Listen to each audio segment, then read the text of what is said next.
Des millions de Sri Lankais votent pour un nouveau président pour les 5 prochaines années. Il s'agit de la première élection présidentielle depuis que les vastes manifestations qui ont eu lieu il y a plus de 2 ans ont contraint l'ancien président Gotabaya Rajapaksa à fuir le pays.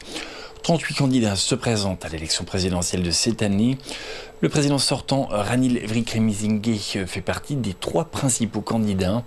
Il y a plus de 17 millions d'électeurs éligibles. Les résultats définitifs sont attendus dimanche. Le sort de 38 candidats a été scellé dans les urnes. L'élection s'annonce serrée, surtout entre les 3 premiers favoris. Les électeurs étaient enthousiastes, car il s'agit de la première élection présidentielle au Sri Lanka depuis la crise économique de 2022 qui avait entraîné des manifestations de masse. Le vote s'est déroulé sous haute sécurité.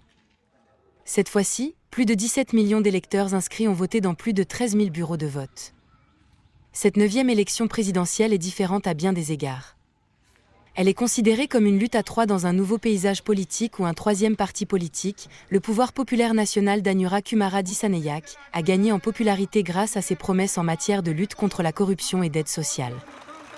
Les dernières élections du pays insulaire ont été dominées par les questions ethniques, mais cette fois-ci, les préoccupations économiques ont pris le devant de la scène.